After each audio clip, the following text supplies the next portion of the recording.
3, 2, 1.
Assalamualaikum warahmatullahi wabarakatuh. Waalaikumsalam. Perkenalkan, saya di sini perwakilan dari kelompok 4, Olivia Nevianti, dan teman saya Najib Fitri. Di sini kami akan menginterview Kak Sabik untuk materi bab proklamasi kemerdekaan. Yaitu pertanyaan pertama. Proklamasi kemerdekaan Indonesia merupakan puncak perjuangan rakyat Indonesia. Menurut pandangan Bapak, peristiwa proklamasi kemerdekaan Indonesia itu apa sih? Ya. Yang pertama, jembatan emas. Kenapa Bapak katakan jembatan emas? Bangsa kita merdeka dari belenggu-belenggu penjajah asing. Dengan adanya proklamasi itulah bangsa kita diawali, ya. Baru kita merasakan bagaimana menjadi bangsa berdaulat dan bisa berjalan di atas pemerintahan kita sendiri. Terima kasih Bapak atas pertanyaannya. Sekian interview dari kelompok 4. Wassalamualaikum warahmatullahi wabarakatuh. Waalaikumsalam. It's like a Polaroid love. 사랑 촌스러운 그 감정. 근데 내 가슴이 뛰어. When 일어나. It's like a Polaroid love. 내 뜻대로 되지 않아. 흔한 필터조차 없어. But I love the vibe. 너 향한 내 맘을 여기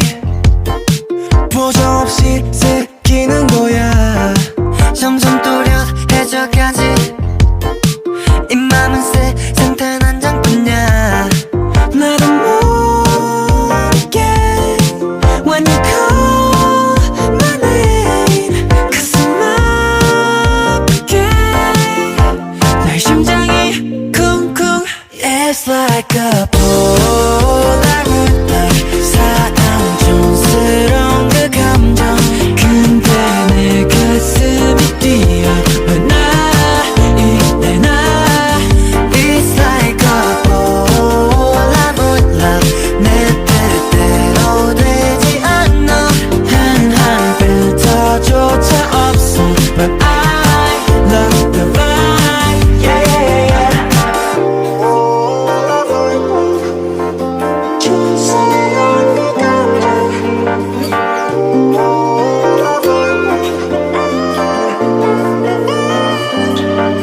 나도 모르게 When you call my name 가슴 아프게 내 심장이 쿵쿵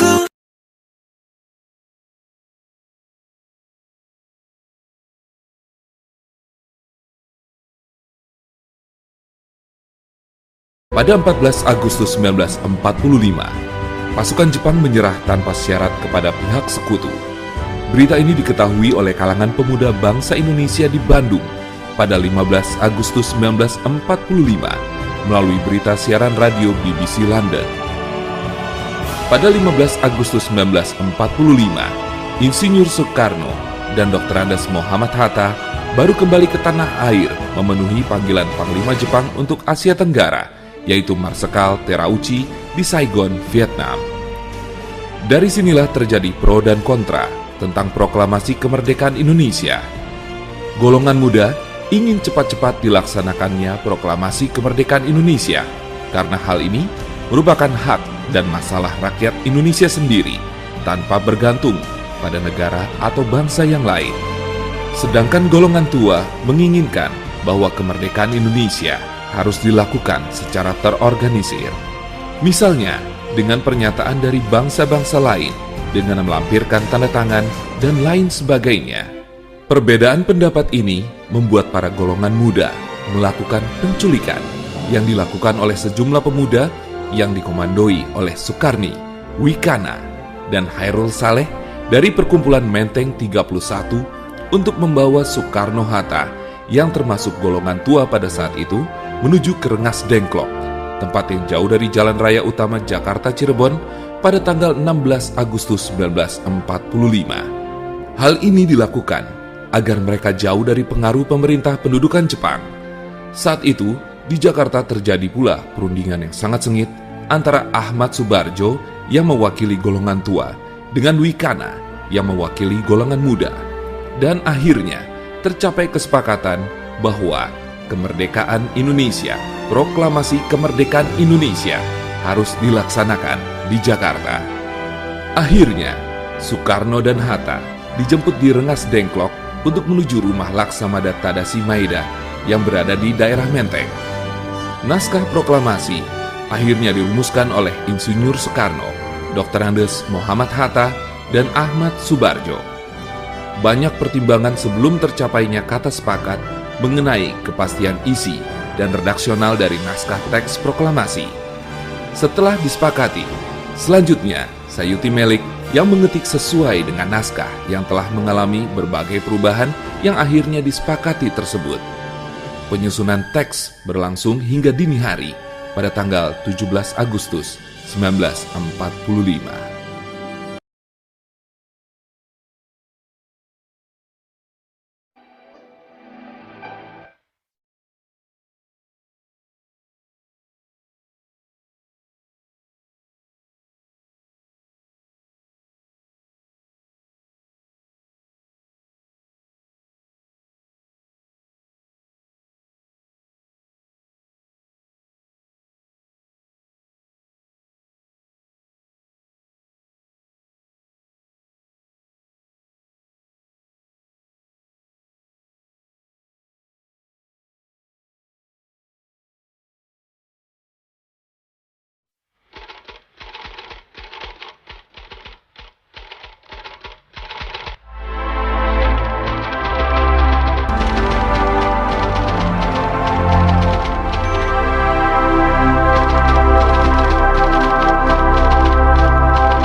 Berakhirnya Perang Dunia Kedua di Pasifik ditandai dengan perintah Sekutu agar Jepang menyerah.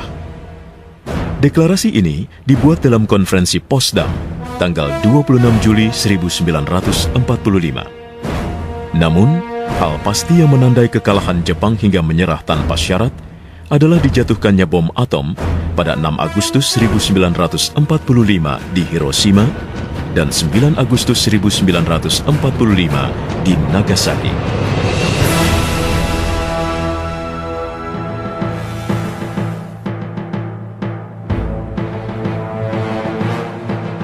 Kekalahan Jepang ini disambut Indonesia sebagai harapan baru untuk membebaskan diri dari penjajahan dan mencapai kemerdekaan. Tanggal 7 September 1944, Jepang menjanjikan akan memberikan kemerdekaan di kemudian hari untuk rakyat Indonesia. Maka, pada bulan Mei hingga Juli 1945, berlangsung rapat Badan Penyelidik Usaha Persiapan Kemerdekaan Indonesia atau BPUPKI, dan dibentuklah Panitia Persiapan Kemerdekaan Indonesia atau PPKI pada 7 Agustus 1945. Namun generasi muda Indonesia menolak terjadinya semua ini dengan keras dan segera memanfaatkan momen kekalahan Jepang untuk mempersiapkan kemerdekaan sendiri tanpa bantuan pihak manapun. Jalan menuju kemerdekaan Indonesia tak mudah. Terjadi penolakan golongan tua diwakili Soekarno dan Hatta yang menginginkan proklamasi kemerdekaan menanti kepastian Jepang. Padahal golongan muda yang diwakili Wikana, seorang tokoh pejuang pemuda, menghendaki segera diproklamirkannya kemerdekaan Indonesia saat itu juga. Akhirnya, golongan muda melaksanakan rencananya. Tidak menyia-nyiakan waktu, tanggal 16 Agustus 1945, persiapan pun dimulai. Persiapan ini juga melibatkan pasukan Tentara Pembela Tanah Air atau PETA di bawah pimpinan Singgih. Oleh para pemuda, Soekarno dan Hatta selaku pimpinan PPKI diamankan ke Rengas Dengklok guna menghindari pengaruh Jepang yang terkesan menolak kemerdekaan Indonesia dan sudah menjadi alat sekutu. Disinilah Soekarno, Hatta, Fatmawati, dan Guntur berdiam selama 1 hari. Ahmad Subarjo menginformasikan hilangnya 2 tokoh penting ini kepada Laksamana Maeda, seorang perwira tinggi Angkatan Laut Jepang yang turut mendukung penuh untuk segera terlaksananya kemerdekaan Indonesia. Rupanya, saat itu Maeda pun telah memberitahu Subarjo bahwa Jepang memang sudah menyerah tanpa syarat kepada sekutu tanggal 15 Agustus 1945. Laksamana Maeda pun segera memerintahkan Nishijima, tangan kanan sekaligus penerjemahnya, untuk mencari Soekarno dan Hatta. Subarjo disertai Sudiro, atau biasa dipanggil Mbah, dan Yusuf Kunto, berangkat ke Rengas Dengklok untuk menemui Soekarno dan Hatta. Mereka menggunakan mobil Skoda milik Subarjo. Hari itu juga, rombongan Soekarno-Hatta dan Subarjo, serta Sukarni, segera menuju Jakarta. Tujuan pertama adalah kediaman Soekarno, dilanjutkan ke kediaman Hatta di Jalan Diponegoro nomor 57. Berlakunya jam malam menyebabkan pihak hotel tidak dapat memberikan ruang rapat. Hotel tidak diperkenankan menyelenggarakan kegiatan pada pukul 10 malam. Tidak putus asa, Subarjo menghubungi Laksamana Maeda untuk menyediakan ruang rapat guna mempersiapkan proklamasi kemerdekaan. Dan Maeda menyetujuinya. Dari rumah Maeda, diantar oleh Maeda serta Miyoshi, sedianya Soekarno dan Hatta berangkat untuk menemui kepala pemerintahan militer Jepang atau Gunseikan, yaitu Moichiro Yamamoto. Namun, karena Yamamoto menolak, maka yang bisa ditemui hanya Jenderal Nishimura, Kepala Departemen Urusan Umum Pemerintahan Jepang. Nishimura menyampaikan perintah dari Tokyo mengenai perubahan keadaan bahwa Jepang harus menjaga status quo dan tidak dapat memberikan izin untuk persiapan proklamasi kemerdekaan Indonesia. Perdebatan pun terjadi. Saat itu, Maeda telah pulang ke kediamannya lebih dulu. Setibanya di rumah Maeda, Maeda menyambutnya. Saat itu rumah sudah dipenuhi oleh sekitar 40-50-an orang. Maeda seketika mengundurkan diri dan menuju ke lantai atas, sambil mempersilahkan ketiga tokoh tersebut untuk tetap berada di rumahnya. Soekarno, Hatta, dan Soebardjo melanjutkan rencana menyiapkan proklamasi kemerdekaan di ruang makan. Disinilah naskah proklamasi dirumuskan. Pukul 2 dini hari itu, Soekarno menyiapkan draft naskah proklamasi, sedangkan Hatta dan Soebardjo menyumbangkan pikirannya melalui lisan. Rumusan teks proklamasi ditulis oleh Soekarno di atas kertas. Naskah itu diberi judul Proklamasi, dan kalimat pertama yang dihasilkan dari ketiga tokoh tersebut adalah "Kami bangsa Indonesia, kemerdekaan Indonesia." Setelah kira-kira 2 jam, pada pukul 4 pagi, konsep naskah proklamasi berhasil diselesaikan dengan beberapa coretan di dalamnya, hasil pertukaran pendapat dalam rumusannya. Konsep naskah pun diajukan ke serambi depan kepada semua yang hadir. Soekarno membacakan rumusannya secara perlahan dan sesekali diulang. Kemudian Soekarno memberikan pendapatnya dan memohon persetujuan dari seluruh yang hadir atas rumusan tersebut. Suara gemuruh memenuhi rumah Maeda, menyetujui perumusan naskah proklamasi kemerdekaan Indonesia. Namun timbul pertentangan soal penandatanganan naskah. Salah satu peserta rapat, Dr. Teguh Muhammad Hasan, mengajukan 3 usulan, yaitu semua menandatangani, atau membagi kelompok yang hadir, dan dari tiap kelompok diwakili oleh 1 orang, atau hanya ketua dan wakil ketua saja yang menandatangani. Hairul Saleh, salah satu tokoh pemuda, berinisiatif untuk mengusulkan agar naskah proklamasi ditandatangani oleh 2 orang saja, yaitu Soekarno dan Hatta. Sependapat dengan Hairul Saleh, Soekarni ikut mendukung. Riuh tepuk tangan menyetujui usulan penandatanganan oleh kedua tokoh besar ini, sekaligus mengakhiri pertentangan malam itu. Segera Soekarno meminta Sayuti Melik mengetik naskah proklamasi. Sayuti Melik segera mengetik naskah proklamasi didampingi oleh BM Dia. Beberapa kata mengalami revisi dalam pengetikan tersebut. Sayuti Melik merubah kata tempoh menjadi tempo, dan kalimat wakil-wakil bangsa Indonesia menjadi atas nama bangsa Indonesia, seperti yang sering kita dengar saat ini. Sementara, naskah asli proklamasi hasil tulisan tangan Soekarno diremas-remas oleh Sayuti Melik dan dibuangnya. Kemudian BM Dia mengambil kertas itu dan menyimpannya. Usai pengetikan, naskah proklamasi dibawa ke ruangan besar di bagian depan rumah, tempat seluruh yang hadir berkumpul, yang kemudian dikenal dengan ruang pengesahan naskah proklamasi. Sekitar pukul 4 pagi hari itu, disaksikan oleh seluruh peserta rapat, Soekarno dan Hatta menandatangani naskah proklamasi di atas sebuah piano. Setelah itu, Soekarno dan Hatta pergi ke dapur rumah Maeda untuk menyantap sahur. Awalnya, proklamasi akan dibacakan di lapangan Ikada. Khawatir akan terjadinya bentrokan, akhirnya disepakati pembacaan naskah proklamasi diadakan di halaman depan rumah Soekarno di Pegangsaan Timur 56. Usai pengesahan naskah proklamasi, seluruh yang hadir meninggalkan ruangan dan menyambut proklamasi kemerdekaan Indonesia dengan saling memberi ucapan selamat. Mendengar riuh di bagian bawah rumahnya, Maeda pun turun menuju ruang tamu dan memberikan ucapan selamat. Tak lupa akan jasanya yang telah menyediakan ruang untuk persiapan kemerdekaan.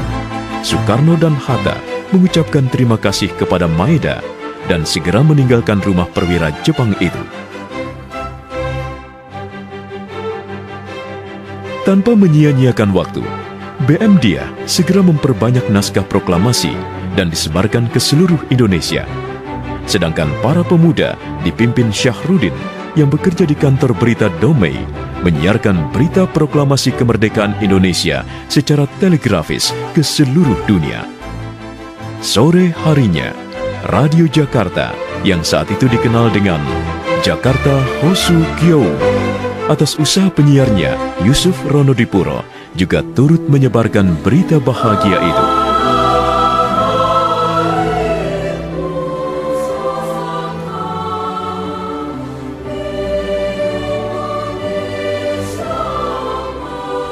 Tanggal 17 Agustus 1945, pukul 10 pagi, Proklamasi Kemerdekaan Indonesia dibacakan oleh Soekarno, didampingi Hatta, dan disertai pengibaran bendera merah putih oleh Latif Hendraningrat dan Suhut.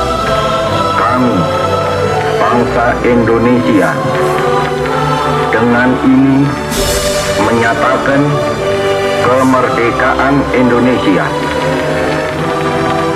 Hal-hal yang mengenai pemindahan kekuasaan dan lain-lain diselenggarakan dengan cara saksama dan dalam tempo yang sesingkat-singkatnya. Jakarta, 17 Agustus 1945, atas nama bangsa Indonesia, Soekarno, Hatta.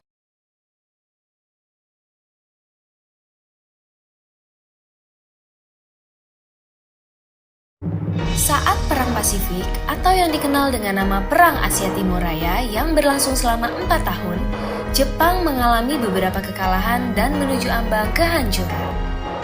7 September 1944, Jenderal Kuniaki Koiso di hadapan parlemen Jepang berjanji untuk memerdekakan Indonesia bila mencapai kemenangan dalam Perang Pasifik. Tujuannya mendapat bantuan Indonesia dalam perang tersebut. Kaum Pergerakan Nasional menyambut hangat janji kemerdekaan oleh Jenderal Koiso.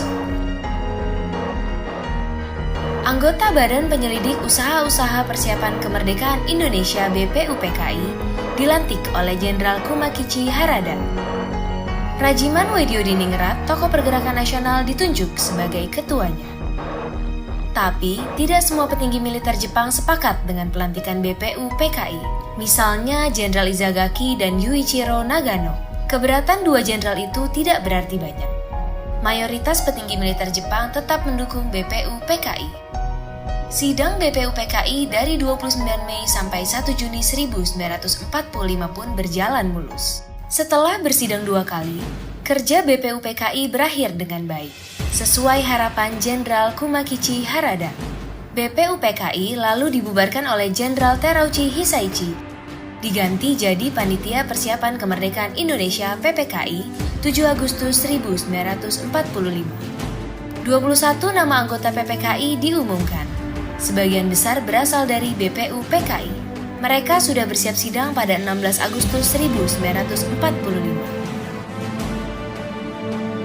Soekarno, Hatta, dan Rajiman Wediodiningrat wakil PPKI terbang ke Dalat, Vietnam 12 Agustus 1945.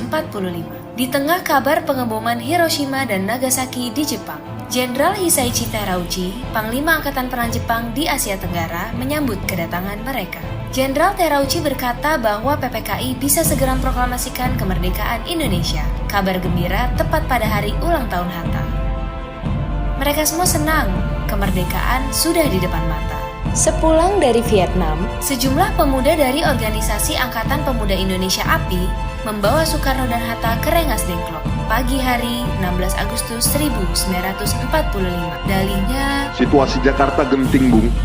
Pemuda mendesak Soekarno dan Hatta segera memproklamasikan kemerdekaan Indonesia. Jepang sudah menyerah, kata para pemuda. Soekarno dan Hatta terkejut, tapi Soekarno enggan memenuhi permintaan para pemuda. Menurut Soekarno dan Hatta, proklamasi kemerdekaan harus melalui rapat PPKI. Pemuda akhirnya memulangkan mereka ke Jakarta sore harinya.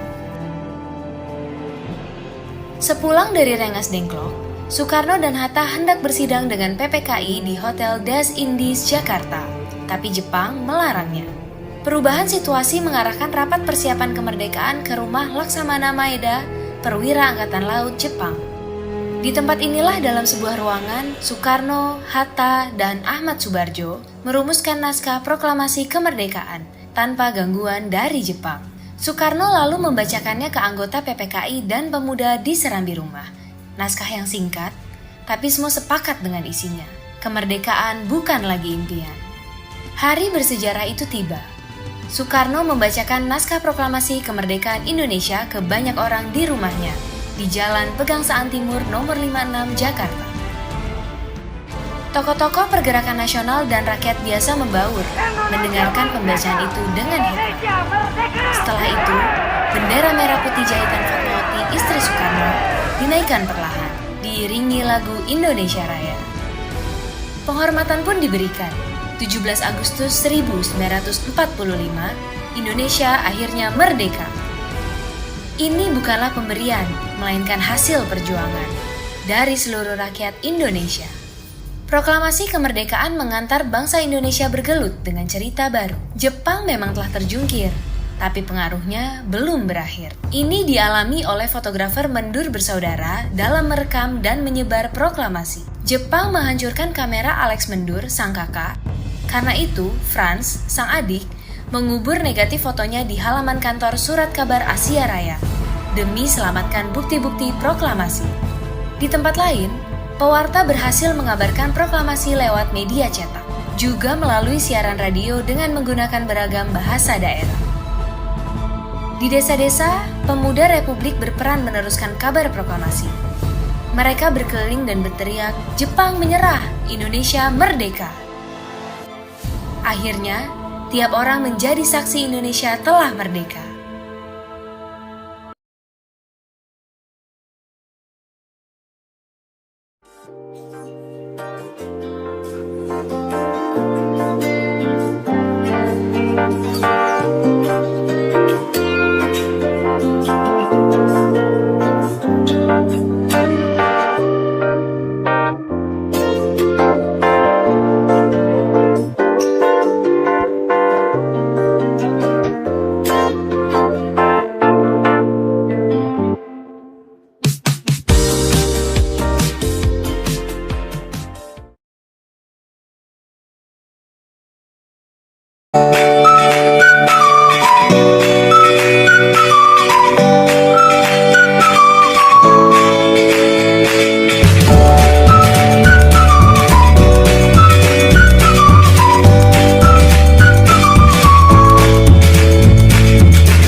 Bayonet terhunus tak berdaya menghalang-halangi lautan manusia.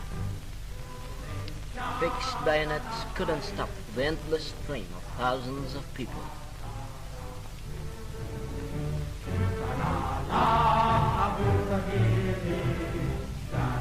Lama sekali permusyawaratan antara pemerintah Republik dan wakil bala tentera Nippon. Rakyat sudah gelisah. Presiden dan wakil presiden harus tampil di muka rakyat. Kalau tidak, mereka tak akan puas dan pulang dengan tenang. At the entrance of the Gambir Square, the government of the Republic was stopped by the well-armed Kampetai. The giant mass gathering already on the square showed impatience and urgently called for the president, the vice president and the ministers to appear at the tribune.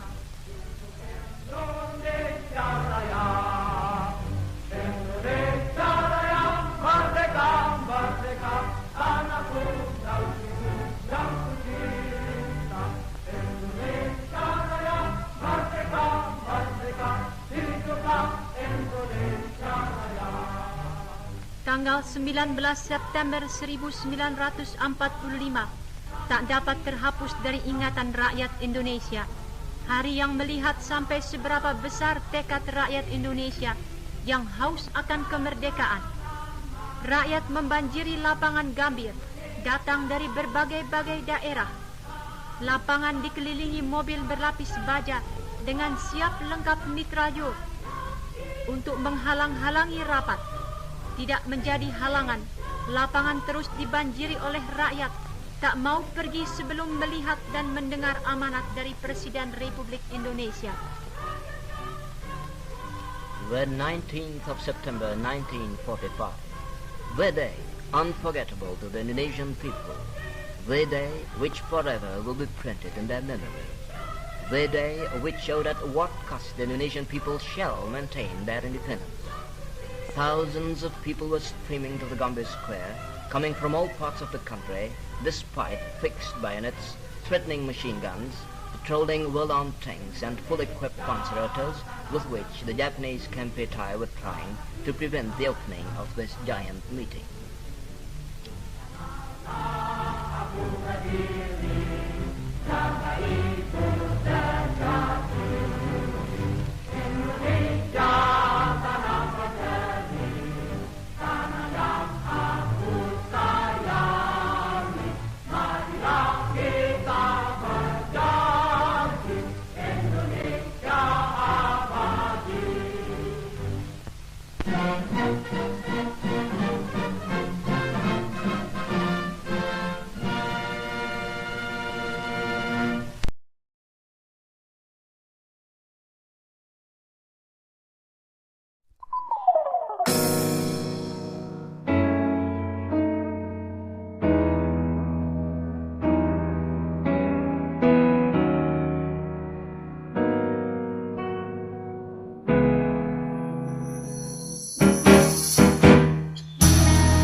Sudah